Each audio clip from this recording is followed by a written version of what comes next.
านลำเนาบ้านเกิดสวยงามล้ำเลิศบอกเกิดแห่งวัฒนธรรมเสโดนไหลผ่านอุทางสุดสวยลาวันส่วนแอนงามปานเสกสรรอยู่คู่ควันลวงใจปตาโอ้ไตปิดกสงามเลื่อมใสศูนย์รวมน้ำใจกับใบขอวอนบูชาทำสวนหลักเมืองเดืองเก่าขนามน้ำมาองค์แก้วผู้นำเก่งกาต่อสู้ได้มาปตาห่มเย็น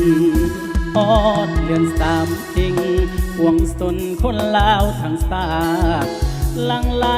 กับห้อยพระบาทก้มกราบพระใหญ่องค์แสน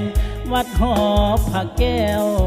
ที่เที่ยวมันลวงใจทั่วแดนหาดกระเดาภาษาห่วงเห็นผู้คนเนืองแน่นหลังมาขอ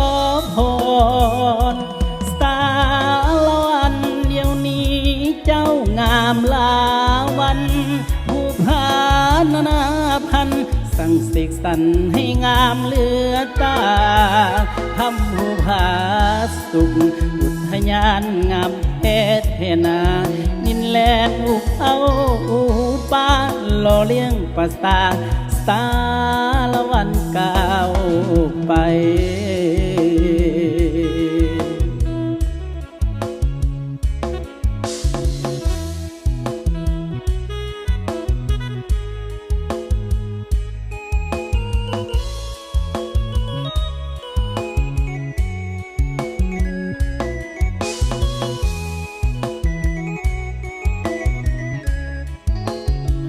พอดเลือนสามหิงพวงสนคนลาวทางสาหลังไหลกับห้อยพระบาทก้มกราบพระใหญ่องค์แสนวัดหอพระแก้ว